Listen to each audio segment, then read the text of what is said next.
And so I'm Lisa Presley. I welcome you here to this webinar on volunteers, best practice in care and feeding, brought to you by the Mid-America District or region. And first what I'd like to do is to just pause for a moment and have a chalice lighting. I want to share with you tonight the words of William Schultz, who is a past president of the Unitarian Universalist Association. He wrote, "This is the mission of our faith, to teach the fragile art of hospitality, to revere both the critical mind and the generous heart, to prove that diversity need not mean divisiveness, and to witness to all that we must hold the whole world in our hands." And so one of the things one of the questions that I have is, why do people volunteer? Now, if there were a lot of other people here if there weren't quite as many, one of the things I've done in the past is ask you all if you would just tell us why, but that would take up, I think, the rest of our webinar time. So I'm going to skip asking you, but just think about, why is it you volunteer? While I ask these other questions, how many of you joined your congregation because you wanted to be on a committee, or because you needed yet another great place to give your money away to, or to be able to be of service somewhere, or to find a place to live out your values? Usually we find that there are people who are there for the latter two reasons more than for the first two. I rarely meet anyone who really wants to join another committee or is out of places to give their money. But one of the things that I know is true is that people come to congregations to be filled up. There's something that they want that isn't in there, and and I see little Kimmy's note there saying their phone was muted. Yes, I was just making a joke from your congregation. I didn't mean to single you all out. Somebody else's wasn't muted. I can't tell who's muted and who's not. So I hope I didn't offend you at Northwest there. I was just trying to be funny. So anyway, people come to be filled up in their congregations, to have their spirits renewed, or to find a place of companionship or whatever. And so most of the questions that come about when people volunteer is, the question is, how does leadership in your congregation, let me restate that, fill people up? In what ways do volunteers in your congregation get rewarded for the work they do? And then the other question is, how many leaders in your congregation lose their church when they step up to lead? Too often what happens is, when people become volunteers in their community, they become the place that everybody goes with complaints and concerns, and going to worship on Sunday morning is only work for them. And they lose that sense of church, that sense of fulfillment for themselves. And so part of what the whole thing about volunteers and nurturing and feeding them is to make sure that you are both filling people up and that you're not drawing them down. I'll be talking about a variety of ways that we can do that as we go through this webinar.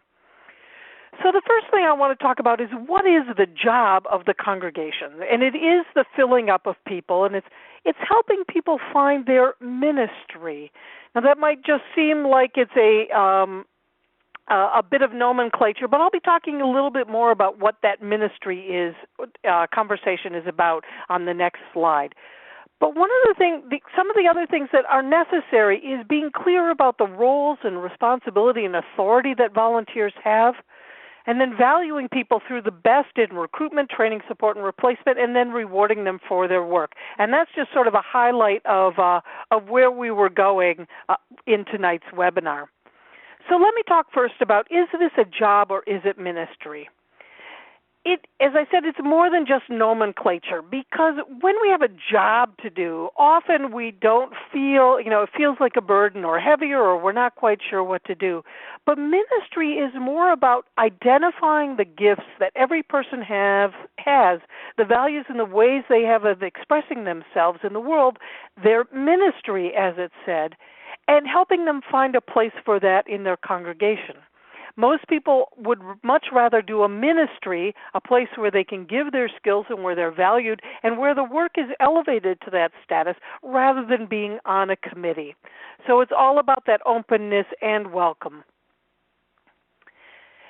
One of my favorite theologians is Frederick Buechner, who is a Presbyterian, but he wrote, "Our calling is where our deepest passions and the world's deep hunger meet." And that's really what this personal ministry and job, trying to get our congregations to be a place of ministry for our volunteers is about. It's helping people understand that what they do, no matter what it is, helps them make the world a better place and where it feeds the world's deepest hunger. One of the best ways to begin this is to look at the question of how do we help people discover what their personal ministry is. You will see at the end slides that there are a number of resources that can help you do this. There are various tools in books. One of the books there, or both the books by Jean Trumbauer, are excellent resources on this. But there are also very simple things you can do. You can have people do a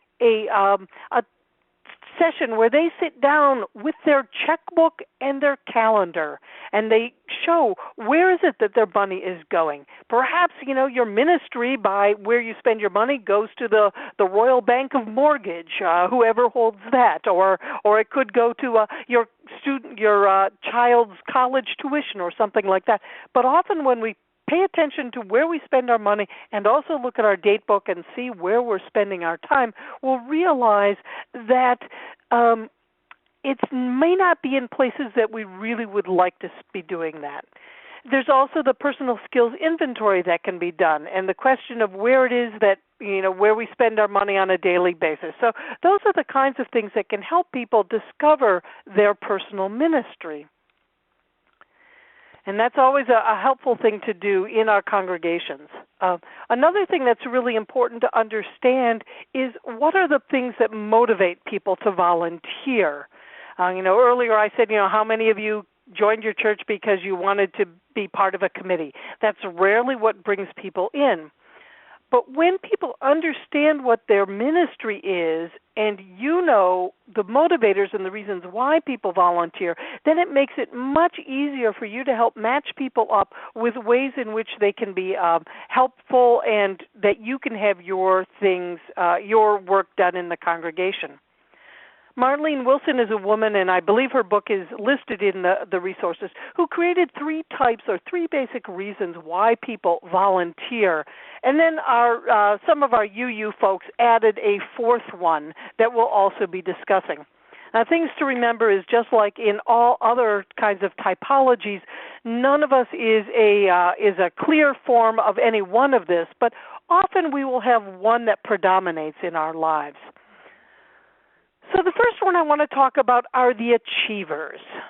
And while I'm talking about these, think about who in your life or in your leadership and in your membership might be a really good example of this and get that person in your eyes. But the goal for achievers is they want to achieve success in situations that are challenging and require excellence or that improve performance. They really want to get something done. And their major concern is with excellence.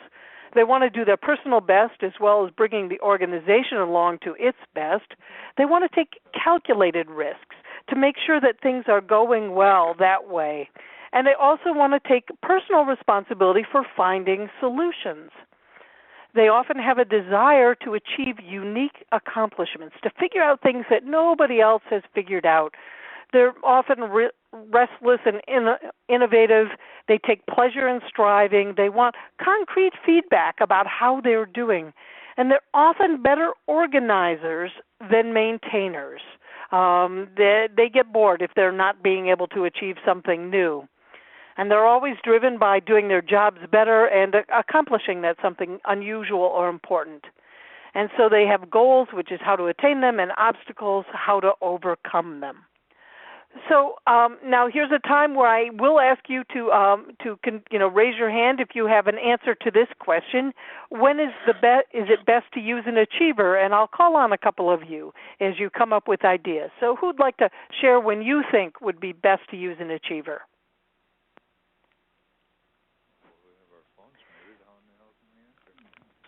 Anybody want to share? All right, there are people. Okay, Dennis first, please. When would you use an achiever? I guess it'd be if you got a capital campaign. And how would you use them in that? Well, if they have people in administrative skills as chair and coordinator. Great. Mm-hmm. Or possibly if they're more toward the publicity skills as the person getting out the word. Okay, thank you. And don't forget to put your hand down. Gary, where would you use an achiever? I was going to kind of say similar to what Dennis said, only more general. In any big new project, somebody with ideas. Absolutely. And Vicki?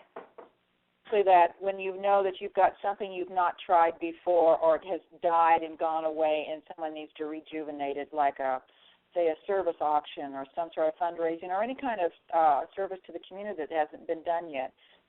So up front. Absolutely. That's a great way of doing it. And don't forget to put your hands down. Oh, Amy, what's your suggestion? Possibly to lead a ministerial search, as Flint is going through that right now. It's been really helpful to have an achiever leading our ministerial search committee. Yep, you all have the right answer. It's when there's something new or when there's concrete tasks or when the execution of something is absolutely crucial. Okay, so the rest of you start thinking about when you might want to use an affiliator as I talk about this, because the question's going to come up for each of these types. So the affiliators are the people who, their goal is really they want to be with others and enjoy mutual friendship. They're the people who like to get along with everyone, and they are concerned more about being liked and accepted than about getting something done that way. They also value interpersonal relationships. They need a warm and friendly interaction. If you just go into task mode with them, they're not going to be happy campers. They're concerned about being separated from others. They're definitely not loners, or once you would want to have lone rangers in anything, but we'll be talking later. We really don't ever want lone rangers when we're talking about work in the congregation. Kimmy's asking, repeat that last one, which is, I think what she means by that is what is, when you would use them. It's when it's crucial, the execution of a program is crucial. I think that was the last thing. Now she says, never mind. So, okay, I'll try to figure this out. It's sometimes hard to be thinking and looking at a couple of places, so forgive me if I'm a little late on some of the uptake. But the affiliators are driven by wanting to be liked and finding out how to achieve it, or consoling or helping people, and having the warm and friendly relationships. So here's your chance again. When is it best to use an affiliator? Any hands up on this one? Christy, why don't you start us off? I would say the best time to use an affiliator is any kind of social action group or social committee or mostly RE related. I mean, we have a lot of those. Great, thanks. Okay, and Vicki?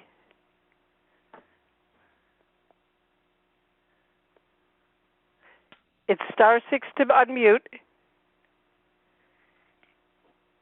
Vicki? It'd be pastoral care, those folks that go out and take care of the visiting people in the hospitals and things like that. Yes, that's another good example. And Bob?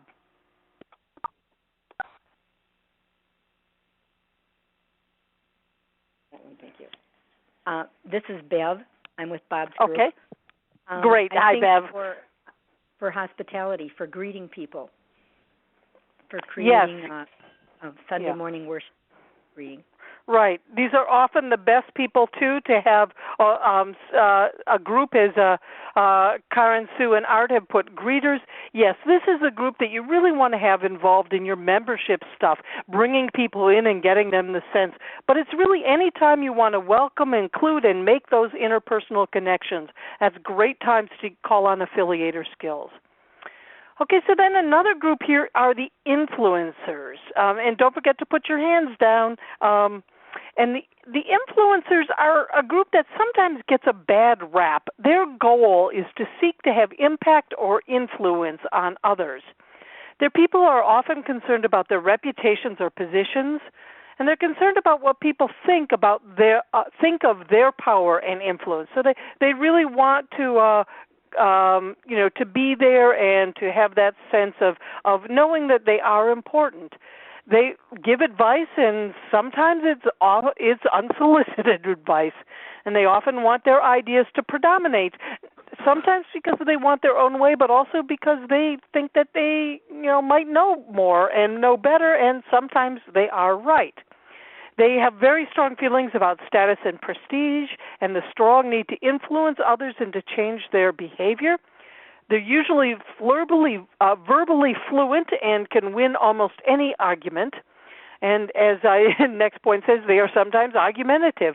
They're often seen as very forceful and outspoken by other people. And they're driven by gaining influence or having an impact on others. So now, when is it best to use an influencer? It's ridiculous to classify people like that. That's my influencer position. I hear some group, I'm not sure if you're totally muted. I can hear sort of some voices in the background, but since nobody's raised your hand, I'll tell you when it's great to use an influencer.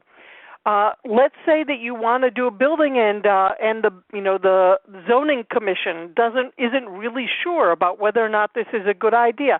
You'd send your influencers in there to make a good deal and to talk with them about it. You also might want to use Lily has typed in when there's a need for a change in the congregation. Absolutely, and remodeling and contractors is being suggested by Karen, Sue, and Art.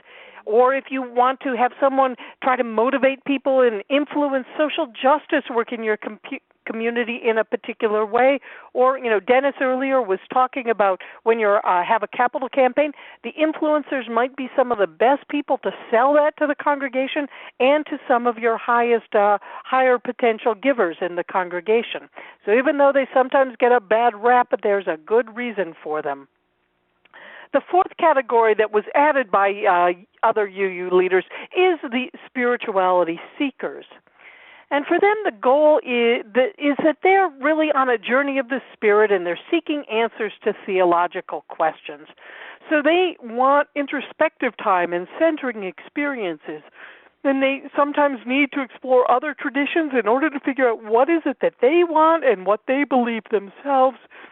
And because they're on this inner journey, they often are good listeners, as that allows them time for the introspection and to learn from other people. They can be impatient when faced with tasks to be done because they know it's all about the Spirit.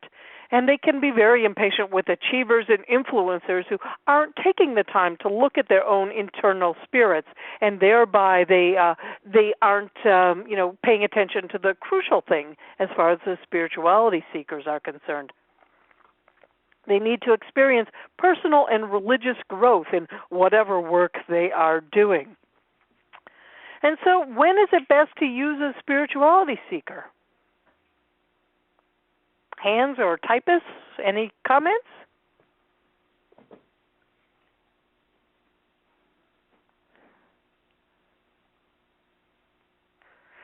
Okay, well, I'll get us started off. And the first thing I want to say is Dennis, you have your hand up. Go ahead. I was just going to guess, how about a chalice circle or a small group facilitator? Governing. Yeah, that's great. And Karen, Art, and Sue had the same idea because they just typed it. Charlotte Shea's group is saying on Sunday service teams. Another thing is if you're having a congregational spiritual retreat, or to help out with grounding of the work that you do in the congregation as about being a religious community as opposed to simply just another nonprofit. So those are all great answers. Thank you for playing along. And so now that we know what people's motivations might be and help them figure out their ministry, then we can figure out how to move them into positions and ministries in the congregation that can be rewarding for them. And Lily says, brings up a good point. Some of these are only coming into me, so that's why I'm sharing them out loud. Lily suggests it might be good to use a spirituality seeker when it's something that might not require a lot of follow-up, but is a one-time event. Yes, that's true. But another thing that we want to make sure that we do is that on almost every venture we're doing, there is a role for every one of these various people, so that you can make sure that you have an achiever and an affiliator and an influencer and spirituality seekers all together, because they each bring different things. One of the things that's also important is to make sure that when you're building an agenda for an event or something like that, that you include something for each one of these types. And so for the achiever, what you can do is have an agenda. You could even put tick boxes in the front so that they can tick things off, or have time limits so that they know things are going to actually be happening. For the affiliators, you could have something like a check-in, or you could also have, coffee and cookies before the meeting or after the meeting, so there's a time for socialization. For the influencers, making sure that everybody has a chance to have their voice heard and have a chance to express how they are doing. So make sure that they have a place where they can share their knowledge and their wisdom and their views. And for the spirituality seekers, you could have a chalice lighting, or even a more in-depth, 10 to 15-minute theological discussion about something, so that people are all working from that part of their brain for part of it. So that's one way to include all of those as we're going forward. And again, it's all about this motivation, the coupling of motivations and ministry, and to make sure that we are able to help fill them up as we're doing this work. Now, one of the other things I want to mention here are the generational differences that can happen. And these, I think, are very present in our congregation, that the GI generation are the people who view it as their responsibility to actually step up and do what's necessary. They would rather do things themselves than pay for someone else to do it. And it's almost the other way around for the boomer generation. Time is much more important to them.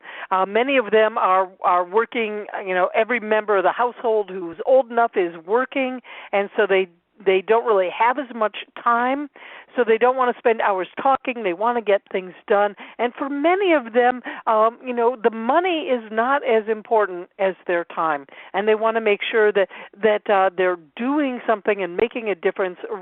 And someone asked, what is the GI generation? Great question. The GI, I'm not even sure where the GI name came from, but the GI generation are those who were alive and perhaps participating in World War II. It's like G.I. Joe, the fighter person. I'm not sure where that came from. That's that's a whole other webinar, I'm sure. but so these are the people who were born prior to the baby boom. The baby boom starts really in the late 40s and forward. These would be the members of your congregation that were born before then. We also know that the Gen Xers and the Generation Y and whatever we're calling all those other generations that have come since, someone is saying a general infantry is where GI comes from. Thank you. I knew there would be somebody out there who could save me from that question. But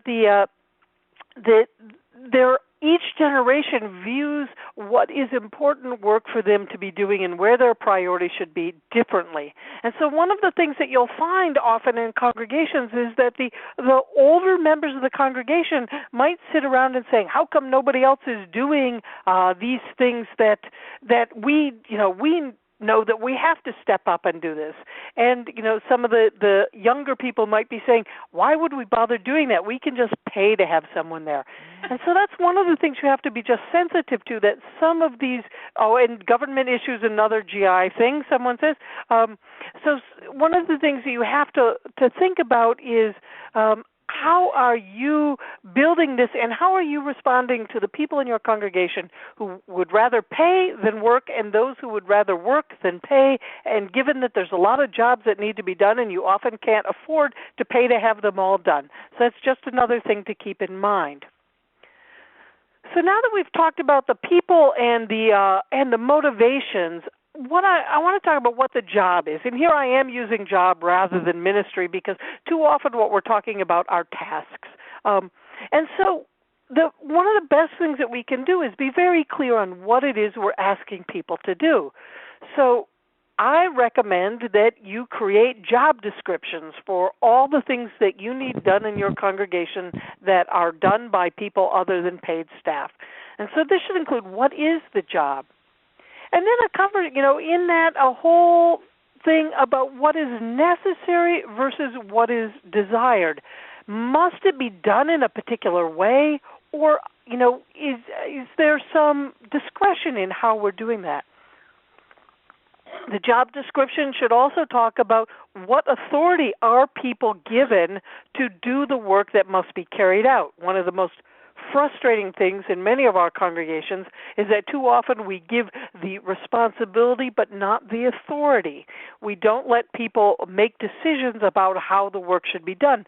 So you need to be very clear going in about what they can choose to do, what they must do, and all of that. And then the last part of that job description is, to whom does the volunteer report and to whom are they accountable? Do they flow through a committee? Do they go to the board? Are they responsible to a staff member? So all of that is very important to be clear so you know what you're asking someone to do. There's nothing quite as frustrating as stepping up to do a job and not knowing what it was you got into when you were asked.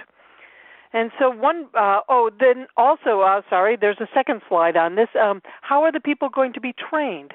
What support are you offering for them as they're doing the work? What is the time commitment? How much time for how long? I know that search committees often don't really understand that what they're going to be doing is, several hundred hours. And so it's very important in that instance, for example, to say you'll be meeting every week for, the next 18 months, and here's what you're going to have to do. But I also talk, to one of my friends who is a male member of a congregation who says that he never volunteers to sing in the choir because as a man in our UU church, if you go into the choir, it's a life sentence. There's no way for you to get out easily at all. So this then brings up the question is, how do you replace the volunteers, and how do you tell people how they can stop doing the job if they need to? And the last thing is, how often do you review the job description? Most job descriptions need to be reviewed every 2 or 3 years just to make sure that you're abreast of all the changes that have gone on. And so then now we're on to the hint slide where it says that knowing what you need, how you're going to frame it, how long it lasts, and all of this makes asking someone to do it much, much easier. If you don't really know what the job is, how can you recruit somebody to do it? So now that you've gotten that all sorted out about what it is, how do you actually go about getting volunteers? The first thing I would say is that, ask and ye shall receive, and you fill people up and ye shall receive. Usually the most ineffective way of getting volunteers in our communities is to use the newsletter or the pulpit announcements as your primary source of recruitment. What that does is it allows everybody to get off the hook, and it also in a way minimizes the value of the work that's going to be done. You really need to ensure that you know what you want and what you need, and then start thinking about who in this congregation would do it well. Again, matching up the personal ministry best aligned with the need. Once you have that sorted out, The best way to ask someone, I believe, is face-to-face. Telephone is the next best thing. I would really, for anything that you think is important enough to fill, I don't think email is the way to do it. Email might be the way that you set up the meeting to talk to the person about what you need, but you really need to talk to them face-to-face. And the first thing you start with is you tell them that why you think they are the right person to be doing this job. You know, what is it about them and their skills that make this a good match? You give them the job description. You describe how they will be supported in the work they will be doing. Also, you ask them to think about what they might need in order to say yes. It might be that they need help getting off another committee. It might be that they need to have someone who would babysit their child, or they might need to check in virtually to this. I'm hearing some feedback of somebody talking, so I'm not sure if everyone's hearing that or if it's just in my ear, but check those mute buttons again, please. Anytime I am asking someone, I always tell them that no is an appropriate answer because I don't know what else is on their plate and what else might be going on in their lives right then. But I also say, if I didn't want you to do this, I would not be asking you. You ask them what questions they have. And then the key thing is you ask them early enough so that you can give them time to think it over. And then you follow up with them again after a week to 10 days to see what's going on, if they have any other questions, and if they've been able to come to an answer. You won't always get a yes answer, but it's a much higher likelihood that you will, and that you'll have someone who's committed to the job. Now, one of the things that has to happen is that, or not has to happen, but one of the things that often happens in our congregation is the 20% of the congregation who are the leaders, the full-time people who are out there doing everything, and you know who you are, you might even be on this phone call. What often happens is that they look out in the congregation and see all these people who aren't doing as much as they are, and they can get frustrated or a little cranky about them. But what the secret really is, I think, is just asking people to move up one level. So you'll see on this slide that the next 30% of the congregation are the people who are the citizens, who are those who are there on a regular basis, but they maybe do one or two things. But you ask them to step up. And then what you do is you ask the audience, the 50% who attend only and don't do anything more, you don't ask them to immediately jump into the leader contingent. Instead, you move them up to the citizens. So you move everybody up a rank at a time. And then that also allows the leaders to go back into the audience and have a sabbatical time where they get to be renewed and they're not the ones who are always asked to do everything. This does require that you have a good leadership development and training program in place so that you can be bringing people along and teaching them the new skills so they can do this. Now, one of the questions that usually gets asked is, well, what happens if nobody wants to do it? And there's a number of other questions that need to be asked once that one is there. And the first one, is the job too big? Is something that maybe used to be done by one person now something that needs to be done by more people? If so, divide it up or ask people to be co-chairs or in tandem in charge of this. The other question, and this is a much more radical question, is the job necessary? Just because you used to do something doesn't mean it's necessary to do it now. I know one of our congregations here in the Heartland District for over 100 years put on a Thanksgiving dinner every year for members of their community. When they began, they thought this will be a great way to get people into our congregation and knowing about us. But over the 100 years, they maybe only got in about a dozen people because of that. It was a great service, but it didn't serve the purpose they wanted, and they eventually realized that they didn't need to do this anymore. And then another question is this something now that you should now switch to paying someone to do simply because it's a job, the job has gotten too complex, too important, or whatever to be able to leave to people who have busy lives that may pull them away at the time that you need them the most. you also need to look in the longer term about this kind of issue of what if nobody will do it. And the big question is, are you organized as a congregation in the way that best suits your current size and the current reality of the lives of the members in your congregation? There are often other ways of organizing work. Do committees need to meet monthly, or can they do it only for a quarter?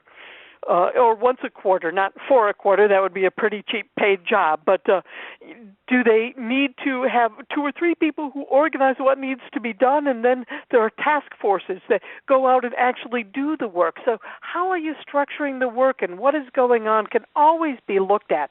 I won't go into more of this right now, but it is a topic for another workshop about how do you structure the work in your congregation. One thing that's often something that we don't really look at very much and we don't give people permission to do is to not take on too much.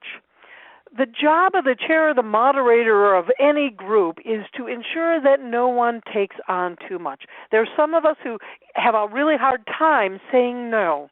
And so one of the things that's really important to do is at the end of every meeting, perhaps, looking at the list of who has taken on what and seeing if it's equally divided or equitably divided, because equal is not always equitable, and to ask people, do you have the time and the stamina? I know that I've had a hard time in the past myself when I volunteered for things that I later realized I really don't have the time and energy to do. And so another job of the leaders are to check in with people and help us relieve ourselves from the things we've taken on that we really don't have time for anymore. The taking on too much is not healthy for the volunteer because it often can lead to resentment or overwork or stress. It's not healthy for the organization because it means that other people aren't given the opportunity to step up or to help out in their own way. And if everything is dependent on one person, if something happens to that person, then the organization can lose a lot of institutional memory and information about how things are done. That's what this hit by a bus style is to be avoided. I had a friend who used to work on a grants panel, and one of their criteria for deciding whether or not to give a grant to an organization was, is this an organization where if the leader were to get hit by a bus and sent to the hospital tomorrow, would the organization be able to go forward, or would it languish because all the knowledge is in the head and person of that one person who got hit by the bus? So it's always important for us to be able to look at how are we doing this and who is holding on to the knowledge in our congregations. How can we make sure we're not a hit by the bus organization? When you get a new volunteer, one of the things then is to ask the question about how are you orienting them both to their job and to their place in the larger context. Also, with people who are new to Unitarian Universalism, how do they understand our way of doing things, perhaps that may be different from either a previous religious community they were in or from the nonprofit world or other places they volunteer? So how do you teach them about that sort of thing? One of the things that's often helpful is to for some of the more major things like religious education, et cetera, make sure they've been around the congregation long enough, both for safety reasons, but also so they understand what it is that Unitarian Universalism is so that they can teach that well to the people who will be in their charge. But it's not just about orienting people. It's about how you do continuing education and help them upgrade their skills or to provide them with philosophical ideas that might be relevant to the work they're doing. Often in congregations, what they'll have is a quarterly seminar on some aspects of volunteer work, or it might be that it's done on a monthly basis. I always did that kind of education with boards once a month, 15 or 20 minutes on some new skill or understanding or some philosophical idea that will help us do our work better. And this is good, too, because it allows people then to be able to take those skills back into the workplace or to other organizations that they're involved with. volunteer recognition is another key element of this. All these are foundational blocks for how to do it. Defining the job, helping people find their personal ministry, asking them in a way, supporting them while they're doing it, but also saying thank you. And so the big question is, what are you giving your volunteers from the work? Are you giving them that training and transferable skills? Do you thank them for what they're doing? How is that done corporately and also personally? I'll never forget when I was a lay member of a congregation many, many years ago now. There had been a major conflict in the church, and there was a group of people who came together whose job it was to try to make sure that the conflict did not rip apart the congregation. For a long time, the identity of these people wasn't even known because they were working behind the scenes to work on the conflict. But once it became known, I, just as a member of the congregation, wrote to each of them and thanked them for the work they did. I'll never forget that one of the fellows wrote me back. He had been a past president of the congregation. He had served on almost every committee. He had been an active member of that congregation for 20 years. And what he told me really saddened me, that in those 20 years, my letter of thanks was only the second thanks that he had received from anyone in the congregation for the work he had done. And that to me is just simply not acceptable in our world. We need to be able to thank people for what they've done. And then there's, of course, the volunteer replacement. And the questions of what methods are you using to train and bring along new volunteers? Whose job is it to find the new leaders, both the members of committees or task groups and the chairs of those groups? How do you allow volunteers to have sabbatical time and to step back from this? And how do you use retired volunteers such as past presidents or past treasurers? Is there room for them in the congregation? Often people who have these high-level jobs in congregation end up disappearing once their term is over, either because they're burnt out, frustrated, or because they just don't know how to get back into the congregation.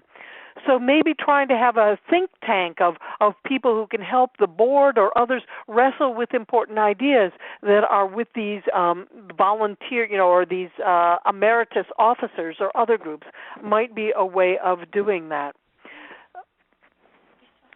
One of the things that we also encounter a lot of is volunteer burnout. And there are several tricks or skills that you can use to help prevent this. And the first is to create teams to do the work together. As I said earlier, there never should be any lone ranger. The work is too important to, leave to one person, but also it's much easier for a person working alone to be discouraged, to be overwhelmed, to be overlooked. And so making sure that you have teams of people who are working together is better for the overall health of your congregation. Also making sure that you do orient the volunteers at all levels. And part of that orientation, too, can be a tour around the church. I don't know how many of your people who might be meeting in your congregations of evening at a meeting, in a committee meeting or something, would have any idea how to find the fire extinguishers if something came up, or, what the address of the church is in case of a disaster when they need to call 911 for some reason. Another way to prevent burnout is do that thanking and that celebrating of volunteers. Ensure that they're recognized and thanked in many ways, not just once a year on Volunteer Sunday. And then the key issue is providing the necessary support. You don't abandon people. You make sure that they have the tools and the resources, that they have access to people who are there to help them with the work and where they can go with questions. You also make sure that you give them the authority and the responsibility. Another thing is you make sure that you provide them with the necessary training, and various ways you can do this, either in-house through your own trainings or through the district, the UUA. You can bring in outside facilitators. We're encouraging congregations in cluster areas to work together on training, of teachers or board orientation. All those sorts of things can be done with other people as well, but it's an important thing. It's also one of the things that also leads to volunteer satisfaction and lack of burnout is that people feel that they're investing their time well and what they're doing is important.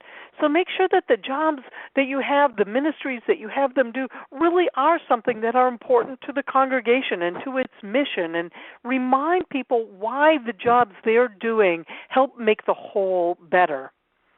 You also make sure that you balance the membership between the motivational styles, so that you have the various people there, so that you can hopefully have an achiever to help get things done, the affiliator to bring people in, the influencer to help make sure that things are going the way you want and people are convinced in the right direction, and also that you have the spiritual seekers that again remind you that this is religious work.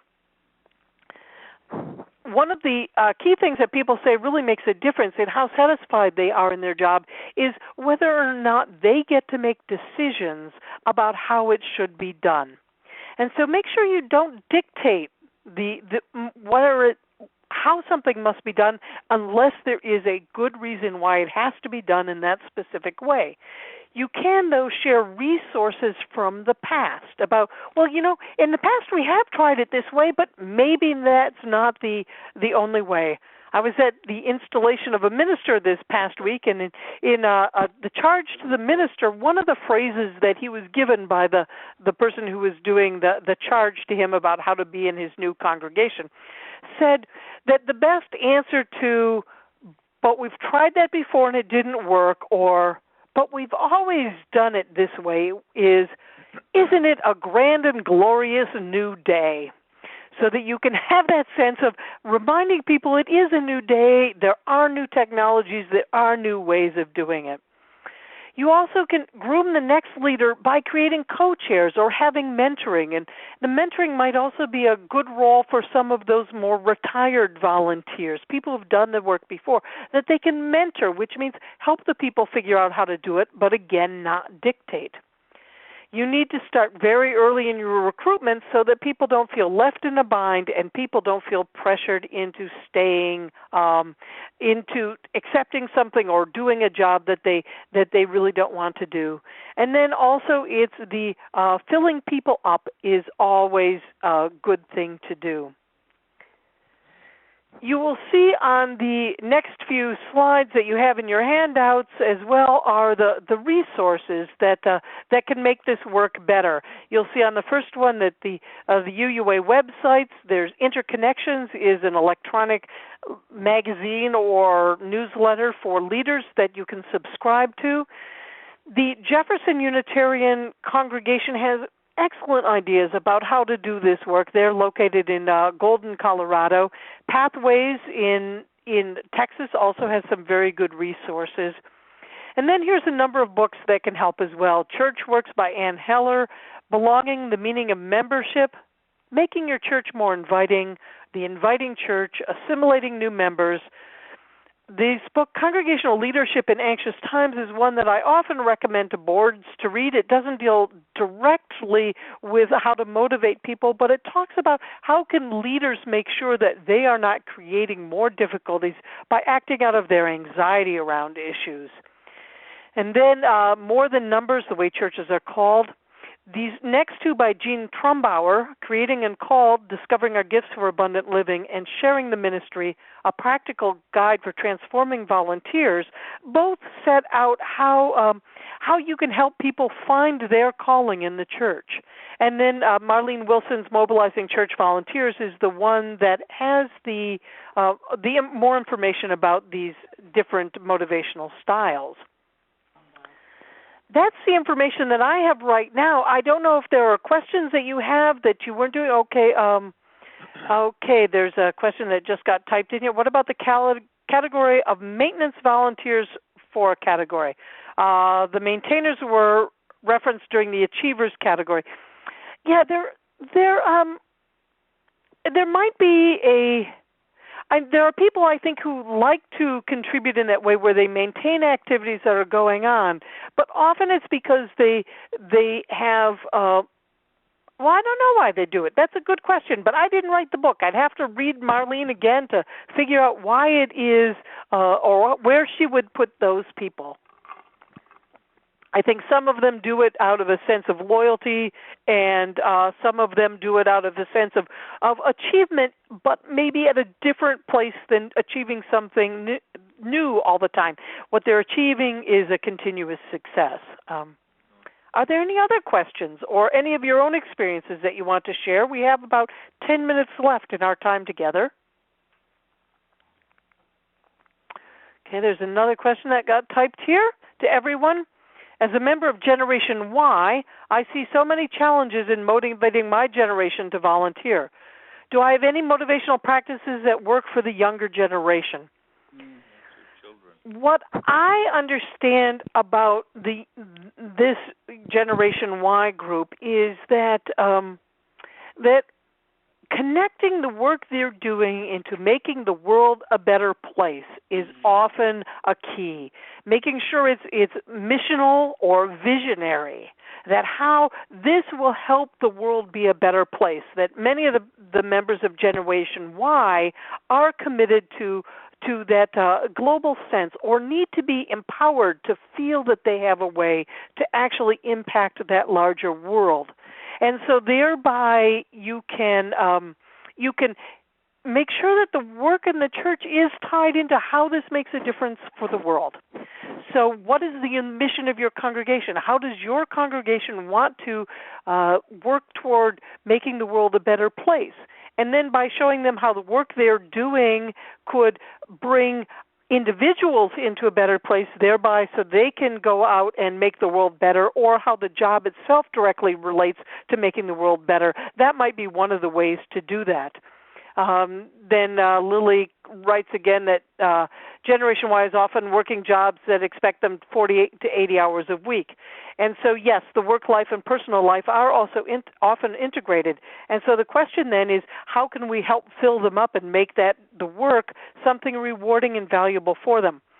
But I don't think it's just Generation Y who are working those hours. In this economy, many people are now finding that they're working 60 and 70-hour weeks, at least hours a week, just to be able to keep things going in their homes, and to make sure that they're not the one chosen to be laid off when that happens. There's another question that was added, which is, have you seen any successful models for honoring retired volunteers? One of the ways that one of the congregations that I served as an interim minister had a meeting 2 or 3 times a year. They called together all the past presidents of the congregation and had those past presidents talk about what they saw as the longer-term trends that were happening in the church, how the church had changed since they had been president, where they saw it going, and they would offer advice to the board. They would meet with the board that way. So that's one of the ways that it can happen.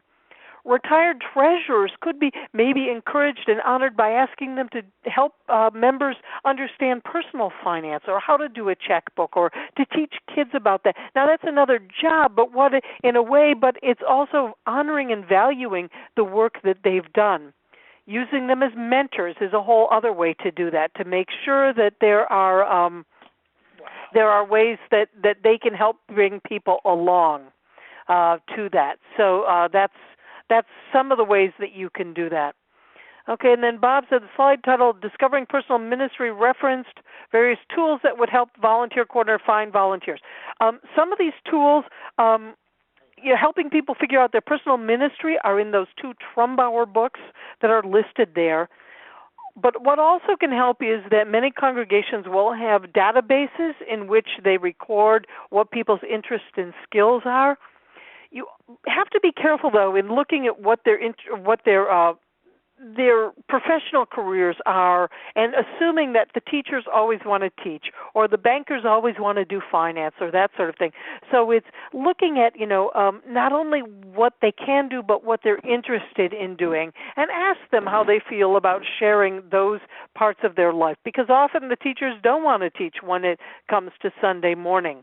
And so those are some of the tools, and there are databases. And if you email me or your district executive, if I'm not your district executive, about databases, we can give you more information about that. And then there's more comments about the overwork that many of us are facing to do this. So So those are some of the tools in that other. Are there any other questions as we wrap this up?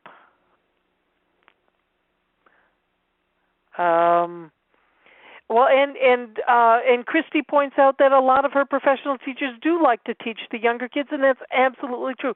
That's why I said you have to make sure that you don't assume that they do want to do the work, but also don't assume that they don't want to do the work, because often they may wish to do that.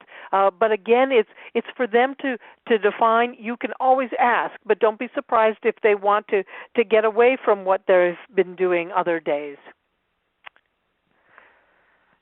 Okay, well, not seeing any other hands or any other questions, I want to thank you all tonight. A new one came in. They also give teachers freedom to broaden the curriculum. But there's a couple things I want to say to you. First of all, I will be sending you out an evaluation of this webinar. It will, it's a very simple thing. It should only take 5 or 10 minutes. But that way it allows us to keep on improving what we're doing. And also we ask what other kinds of areas you might want webinars to focus on. Later this spring in March, we will be looking at what are our Mid-America webinars that we're offering for next year. We've also added a second webinar every month, or a second topic every month, just to let you know that we're always trying to figure out how to improve this. The other thing I want to do is I want to thank you not only for being here tonight, but more especially for all the work that you do in your congregations. Your congregations could not be anywhere near as good as they are without dedicated people like you who are looking out for how do we do things in new ways, different ways, and that. So I want to thank you for all the work that you're doing. Someone here says, is there a way that this will be on the website? And that I did talk fast. I'm sorry about that. It's one of the limits of time and information. But yes, we do archive these webinars. We will be including in upcoming newsletters in all our districts about our new webinar archive site that we're sharing in the Mid-America region, and I'll try to include that link for you in the email I send out with the evaluation. This one, it will take a few days to get up there because it's a manual process of syncing the slides with the recording, but all of that is working well. So again, I want to thank you very much, and I look forward to meeting you on another webinar. Have a good evening, everyone.